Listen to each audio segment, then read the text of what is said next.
Jatinom merupakan kota kecil di wilayah Kabupaten Klaten. Pada masa kolonial Belanda sebagai kota kawedanan di bawah Karisidenan Surakarta. Jumlah penduduk Kelurahan Jatinom, Kecamatan Jatinom, kurang lebih ada 2.623 jiwa. Penduduk Kecamatan Jatinom terdiri dari bermacam-macam pemeluk agama. Pemeluk agama pada penduduk Kecamatan Jatinom dibagi menjadi 3, yaitu pemeluk agama Islam, Kristen Katolik, dan Kristen Protestan. Berbicara mengenai Jatinom, banyak loh upacara yang terdapat di daerah Jatinom dan berhubungan juga dengan kebudayaan. Hingga sekarang masih hidup loh. Ini menunjukkan bahwa semua hasil kebudayaan dipengaruhi oleh agama Islam, seperti ruahan, lahir hingga sedo, labuhan, padusan, dan yakowiyu atau bisa disebut dengan saparan. Pemeluk agama Islam di daerah Jatinom berjumlah kurang lebih 2.583, Kristen Katolik berjumlah 14, dan Kristen Protestan berjumlah 26. Adapun pemeluk agama Hindu, Buddha, dan lainnya tidak ada. Ini menunjukkan bahwa penduduk Kelurahan Jatinom mayoritas beragama Islam. Oleh karena itu, tentang kebudayaan di Jatinom mendapat pengaruh Islam. Hal ini dapat terlihat dari sisi bangunan dan perilaku yang menunjukkan bahwa Jatinom sebagai kampung wilayah para santri. Jatinom tidak dapat dipisahkan dari seorang tokoh Ki Ageng Gribik. Ki Ageng Gribik adalah cicit Prabu Brawijaya dari Kerajaan Majapahit. Beliau merupakan putra dari Raden Getayu. Ki Ageng Gribik merupakan salah satu ulama pada zaman Mataram yang menyebarkan agama Islam khususnya di wilayah Jatinom. Ki Ageng Gribik bernama asli Wasi Bakno Timur. Dia dikenal masih keturunan dari Raja Majapahit Brawijaya V. Tak main-main, Ki Ageng Gribik ternyata leluhur dari Menko Perekonomian Airlangga Hartarto. Ki Ageng Gribik sebagai seorang tokoh agama yang tak kenal lelah dalam mensyiarkan ajaran Islam, khususnya di daerah Tanah Jawa. Ki Ageng Gribik merupakan seorang alim ulama yang terkenal dermawan dan tak pernah pelit untuk membagikan ilmu serta harta yang dimilikinya. Atas jasanya, Ki Ageng Gribik dianugerahi putri dari adik Sinuhun bernama Raden Ayumas sebagai istrinya. Selain itu, beliau juga diberi kebebasan untuk memilih rumah yang akan ditempati bersama keluarganya. Namun, karena sikap rendah hatinya yang selalu tertanam di dalam dirinya, akhirnya Ki Ageng Gribik memutuskan untuk tetap tinggal di daerah Klaten, Jawa Tengah. Selanjutnya, kita masuk pada sejarah tradisi Yakowiyu. Upacara tradisional Yakowiyu diambil dari kata itu sendiri, yakni Yakowiyu.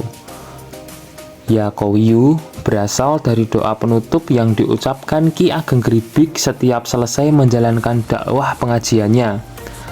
Ki Ageng Gribik adalah seorang ulama besar yang hidup sejaman dengan para wali songo. Kiai Ageng Gribik, seorang keturunan Raja Majapahit Brawijaya V. Upacara Yakowiyu ini dilakukan bersamaan dengan berkembangnya Islam di daerah Jatinom pada masa Sultan Agung yang berkuasa di Mataram pada tahun 1613 hingga 1645 Masehi.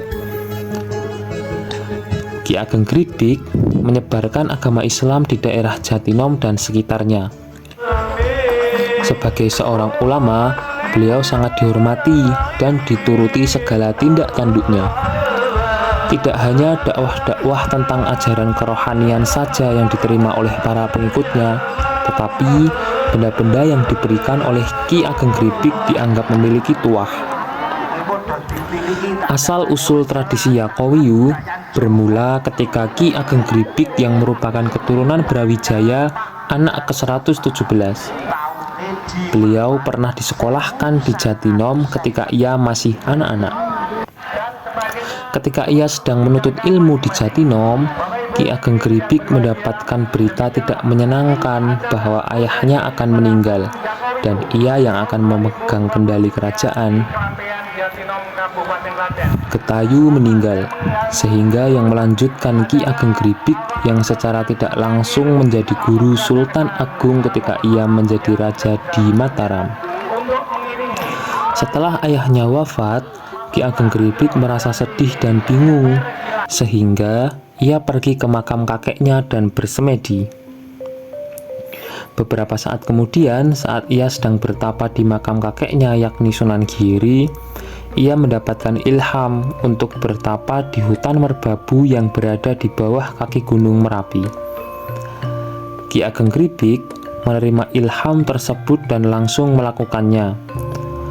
Saat Ki Ageng Geribik melakukan perjalanannya di hutan merbabu, ia menemukan 2 buah pohon jati yang masih muda. Lalu Ki Ageng Geribik bertapa di antara 2 pohon jati tersebut. Kemudian saat ia bertapa, terdapat cahaya yang sangat terang yang menandakan bahwa bertapanya diterima oleh Tuhan. Sedangkan Raja Mataram, Sultan Agung bersedih hati karena entah kena bujuk rayu apa bagian Mataram, tiba-tiba ingin keluar karena ingin merdeka. Kemudian Sultan Agung hanya berserah diri kepada Allah, dan Sultan Agung keluar dari kerajaan dan mencari penyelesaian dengan cara damai.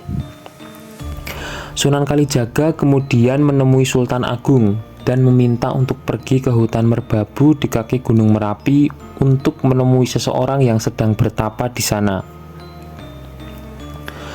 Dan Sultan Agung mendapat gambaran secara fisik.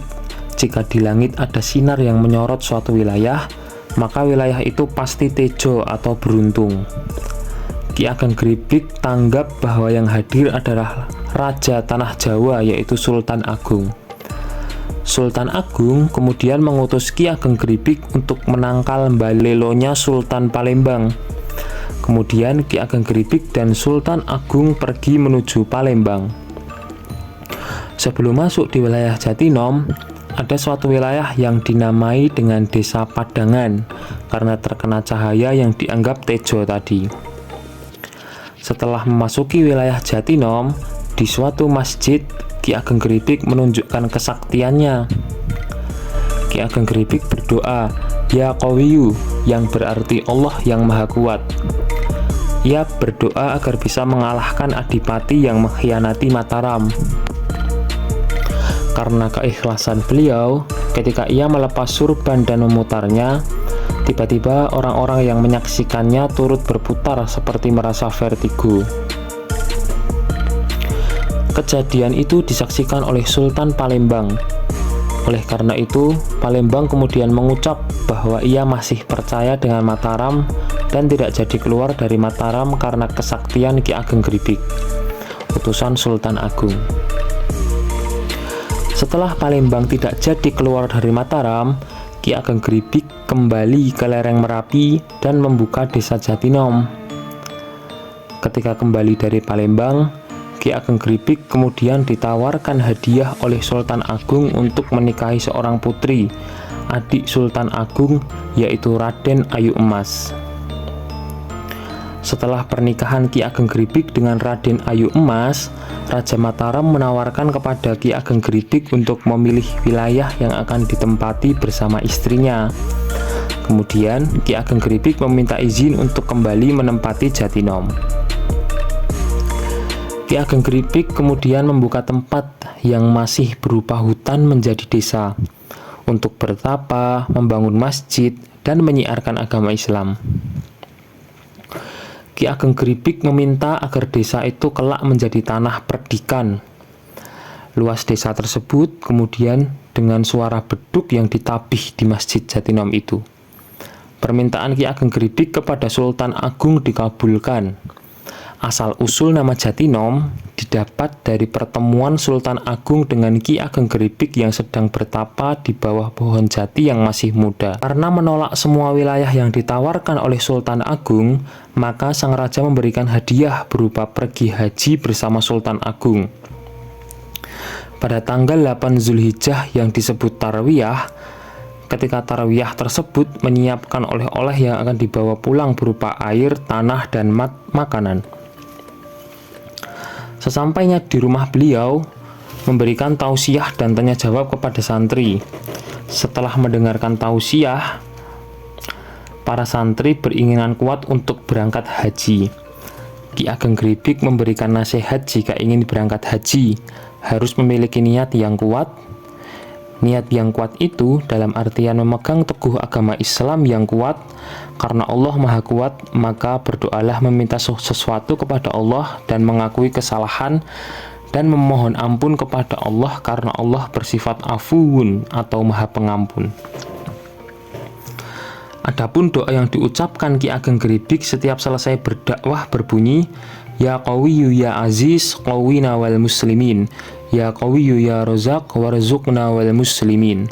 Yang artinya, Ya Tuhan yang Maha Kuat, Ya Tuhan yang memberi rizki, berikanlah rizki kepada kita kaum muslimin.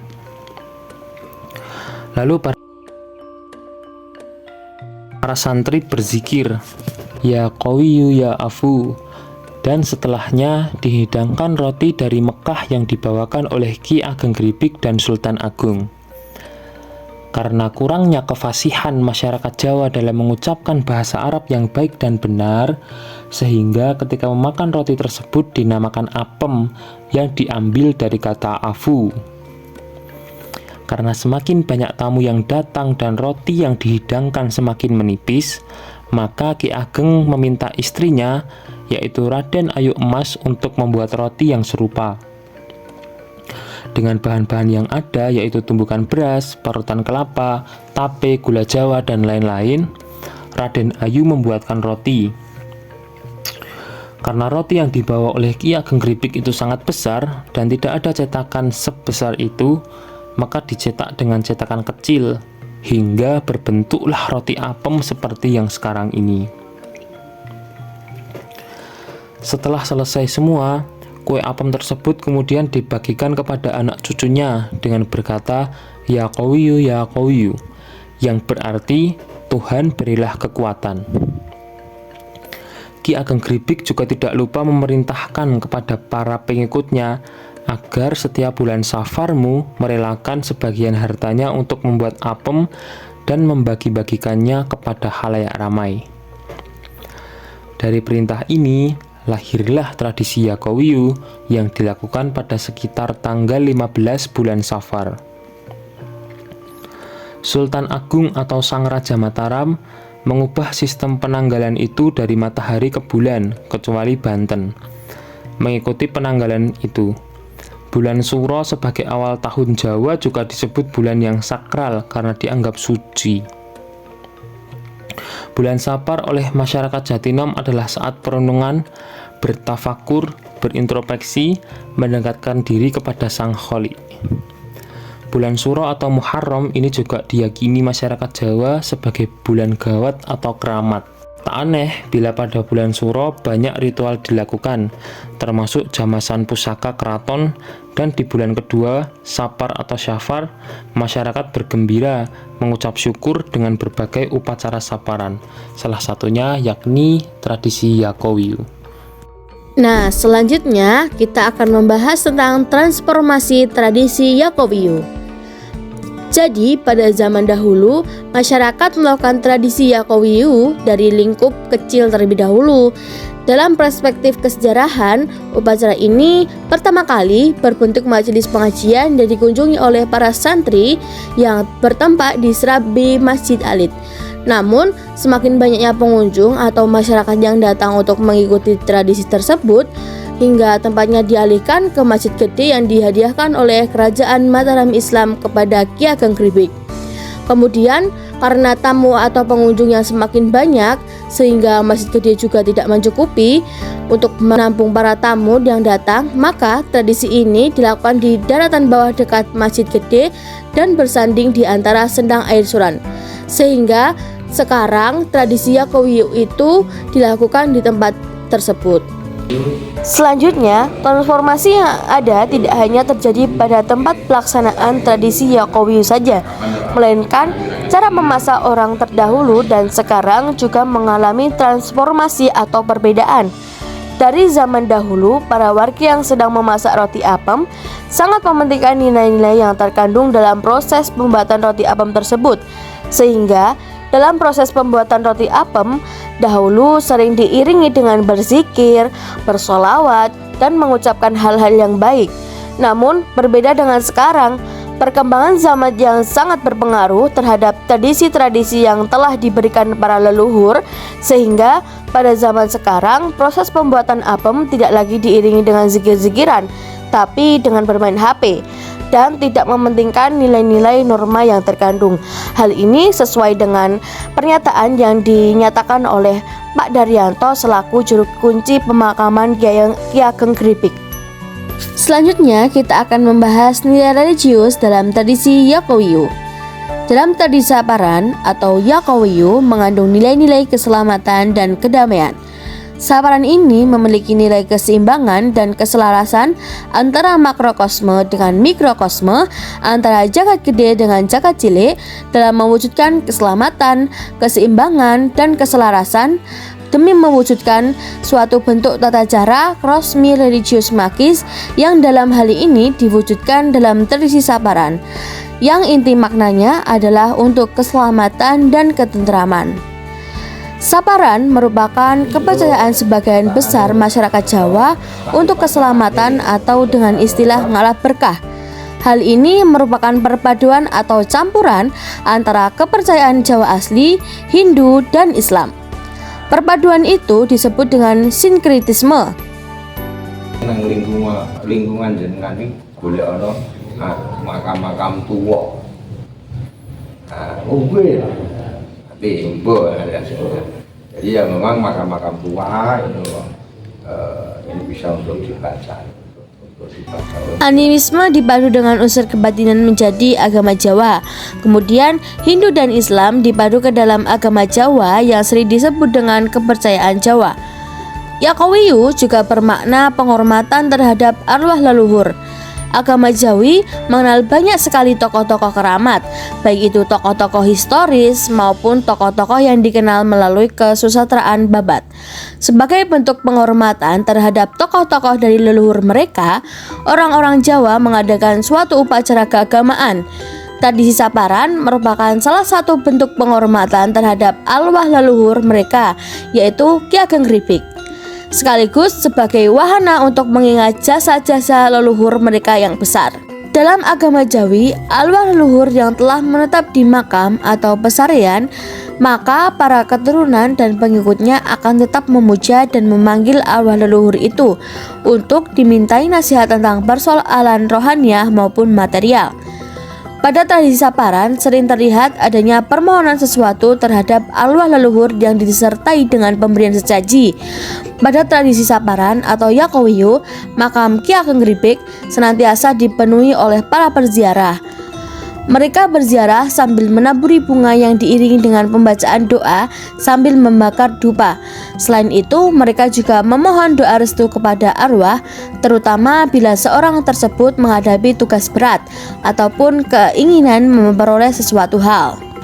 Jadi, pada dasarnya, tradisi Saparan yang masih dilaksanakan di kalangan orang Jawa merupakan suatu bentuk upacara untuk menghormati arwah leluhur mereka atau arwah Ki Ageng Gripik. Dalam konsep agama Jawi, tradisi Saparan dipandang sebagai suatu aktivitas upacara yang sangat penting dan masih diyakini sebagai sarana hubungan komunikasi batin antara arwah leluhur dengan orang yang masih hidup. Selanjutnya kita akan membahas nilai ekonomi dalam tradisi Yakowiyu. Banyaknya pengunjung dalam upacara tradisi Saparan membuat tempat tersebut menjadi ramai. Hal ini berarti kegiatan itu bernilai tambah bagi masyarakat sekitar secara langsung maupun tidak langsung. Hal ini mendorong masyarakat di sekitar untuk bermitra usaha, yakni dengan berdagang, membuka warung makan atau minum, maupun dengan berbagai macam dagangan yang diperjualbelikan. Selain itu, warga yang kebetulan mempunyai pekarangan rumah yang luas dan berdekatan dengan tempat upacara, banyak yang menyewakan tempat tersebut sebagai peralatan listrik untuk kebutuhan membuka warung jajanan maupun cenderamata. Begitu pula dengan adanya jasa parkir kendaraan, sedikit banyak membantu meningkatkan kesejahteraan masyarakat di sekitar pemakaman Ki Ageng Gribik. Dari tahun ke tahun, makna tradisi ini berubah. Di antaranya, akhir-akhir ini unsur komersial ekonomi mulai muncul. Sekeliling masjid menjadi pasar tiban, rumah warga dijadikan sebagai tempat parkir, dan pedagang apem di mana-mana. Bagi yang tidak membuat apem bisa membeli secara langsung. Dari fenomena ini, makna apem tidak lagi terkait dengan realitas spiritual, tetapi bergeser menjadi makna ekonomi, karena apem bisa menjadi ikon dari Jatinom sendiri. Sebagaimana diungkapkan oleh Camat Jatinom, Joko Purwanto, yang mengharapkan Jatinom akan lebih terkenal dengan sentra kue apem karena tradisi Yakowiyu ini. Di sisi lain, tradisi saparan ini juga dijadikan sebagai objek pariwisata daerah. Prosesi upacara yang dulunya penuh dengan ritual hikmat, kini sudah diselingi dengan kesenian-kesenian seperti drum band, reog, anguan, jatilan, dan lainnya, serta pasar malam. Secara administratif pemerintahan, tradisi upacara ini juga dikelola oleh Dinas Pariwisata Klaten dengan memungut retribusi bagi para pengunjung maupun pedagang yang berjualan di sekitar tempat ini. Secara realitas objektif, tradisi Yakowiyu ini cukup menarik sebagai salah satu rangkaian tujuan wisata di sekitar daerah Jatinom, Kabupaten Klaten.